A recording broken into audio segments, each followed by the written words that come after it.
everyone, this is Ujjwal Tokas. Welcome back to my channel. तो as you all guys know, AIIMS का BSc nursing and paramedical का जो registration form है वो open हो चुका है।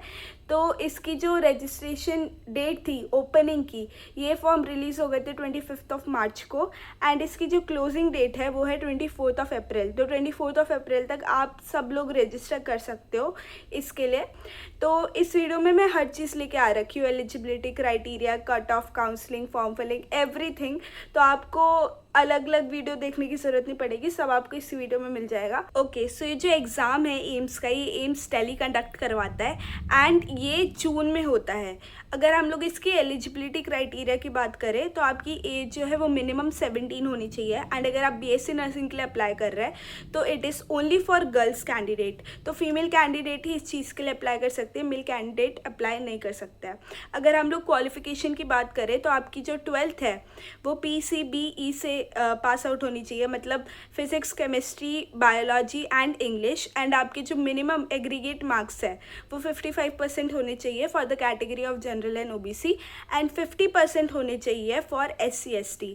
एक और चीज़ है कि इन एग्ज़ाम के लिए कोई भी स्टेट कोटा नहीं लगता है, तो आप चाहे किसी भी स्टेट से हो इंडिया के, आपके लिए कोई भी स्टेट कोटा नहीं होगा। अगर हम लोग एग्ज़ाम पैटर्न की बात करें तो ये जो टेस्ट है CBT मोड में कंडक्ट करवाया जाता है, means computer based test, and ये आपको सेंटर पे जाके ऑनलाइन देना होता है। एंड इसमें 100 क्वेश्चंस आते हैं, 30 physics, 30 chemistry, 30 bio and 10 questions are for GK।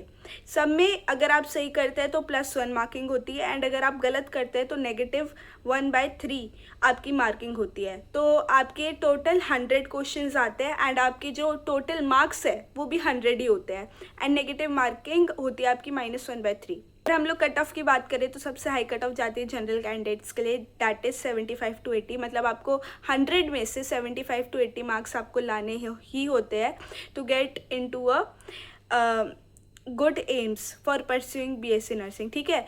उसके बाद अगर आपकी OBC कैंडिडेट्स तो उनके लिए कट ऑफ जाती है 70 to 75। अगर EWS कैंडिडेट है तो उनके लिए कट ऑफ जाती है 65 to 70 एंड SC ST के लिए आपकी जो कट ऑफ है वो जाती है 55 to 60। अगर हम लोग रजिस्ट्रेशन की बात करें तो ये जो रजिस्ट्रेशन है 3 स्टेप्स में होता है। सबसे पहला आपका बेसिक रजिस्ट्रेशन का पोर्टल ओपन होता है, उसके बाद आपका RUC कोड बनता है, उसके बाद आपका फाइनल रजिस्ट्रेशन होता है। तो ये सब स्टेप बाय स्टेप होता है। पहले अभी आपका बेसिक रजिस्ट्रेशन होगा, उसके बाद आपका RUC कोड बनेगा, उसके बाद आपकी फ़ाइनल रजिस्ट्रेशन होगी। फाइनल रजिस्ट्रेशन में आपको अपनी सिटी चॉइस करनी होगी और फाइनल रजिस्ट्रेशन में ही आपको पेमेंट भी करनी होगी।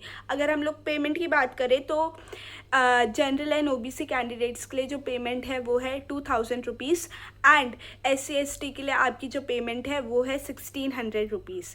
तो आपको ये पेमेंट करनी होगी फाइनल रजिस्ट्रेशन के टाइम पे। अब हम लोग फाइनली बात करते हैं फॉर्म फिलिंग प्रोसीजर की। तो फॉर्म फिल करने के लिए आपको सबसे पहले जाना होगा एम्स के ऑफिशियल वेबसाइट पे, डैट इज़ aimsexam.ac.in। उधर जाके आप थोड़ा सा नीचे स्क्रॉल डाउन करेंगे तो आपको एक ऑप्शन मिलेगा अकेडमिक करके, तो आपको उस पर दबाना है। देन आपको ऊपर एक ऑप्शन दिख जाएगा अंडर ग्रेजुएट करके, उस पर दबाना है। देन आपके पास कोर्सेज़ की लिस्ट आ जाएगी। अगर आपको BSc नर्सिंग के लिए अप्लाई करना है तो लिखा होगा वहाँ पर BSc ऑनर्स नर्सिंग। अगर आपको पैरामेडिकल के लिए अप्लाई करना है तो नीचे लिखा होगा अलाइड एंड हेल्थ केयर, तो वो पैरामेडिकल के लिए है। तो BSc नर्सिंग के लिए अप्लाई करना है तो ऊपर BSc ऑनर्स नर्सिंग क्लिक करेंगे आप। उसके बाद नीचे आपको एक ऑप्शन दिखेगा क्रिएट न्यू अकाउंट करके, उस पर आपको क्लिक करना है। वहाँ पे आपको अपनी इन्फो वगैरह डालनी है एंड आपका एक user name and password generate हो जाएगा। देन वो यूज़र नेम पासवर्ड याद रखना है, बैक करो। उसके बाद फिर से BSc ऑनर्स नर्सिंग पे क्लिक करो। देन आपके पास नीचे लिखा आएगा न्यू लॉगिन करके, उस पर क्लिक करोगे। देन आपके एक साइड में ऑप्शन आएगा न्यू एप्लीकेशन करके, उस पर आपको क्लिक करना है। अगर आपका ऑलरेडी आपने अप्लाई कर दिया तो वो ऑप्शन नहीं आएगा, न्यू एप्लीकेशन करके वहाँ जो एक ऑप्शन है साइड में वो नहीं आएगा। तो आप अगर अप्लाई करना चाहते हो तो आपको उधर क्लिक करना होगा न्यू एप्लीकेशन। उसके बाद अपनी सारी इन्फो वगैरह डाल दो, जो भी डॉक्यूमेंट्स मांग रहा है वो डाल दो। Then you will be registered, ठीक है, एम्स BSc नर्सिंग एग्ज़ाम के लिए या फिर पैरामेडिकल एग्ज़ाम के लिए। अब हम लोग बात करते हैं डॉक्यूमेंट्स की, कौन कौन से डॉक्यूमेंट्स आपको चाहिए रजिस्ट्रेशन करने के लिए। आपका एक आईडी प्रूफ चाहिए होता है, उसके बाद आपकी 10th एंड 12th की मार्कशीट, उसके बाद आपका photograph, signature and thumb impression वो लोग मांगते हैं। उसके बाद अगर आपने कोई ड्रॉप लिया है तो आपका गैप सर्टिफिकेट होना चाहिए आपके पास, तो आपको अपलोड करना होता है।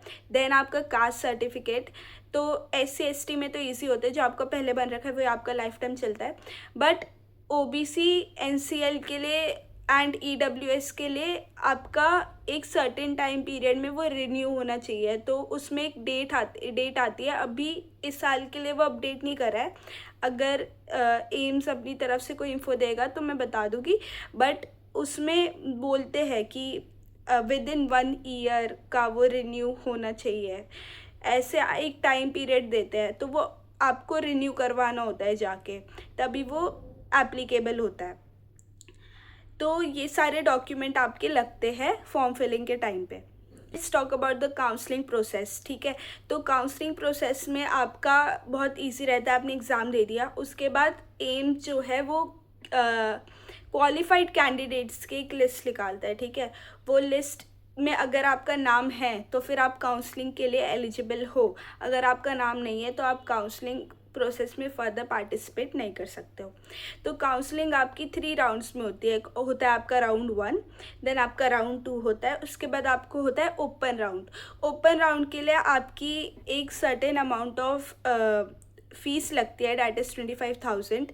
बट ये जो फ़ीस है ये रिफंडेबल होती है, तो वो पैसा आपके पास वापस आ जाता है। तो ऐसा आपका काउंसलिंग प्रोसेस होता है। राउंड 1 और राउंड 2 में कोई आपकी फ़ीस वगैरह नहीं लगती है, that is purely on your marks. And round 3 में आपकी फ़ीस लगती है 25,000 एंड वो ओपन राउंड होता है।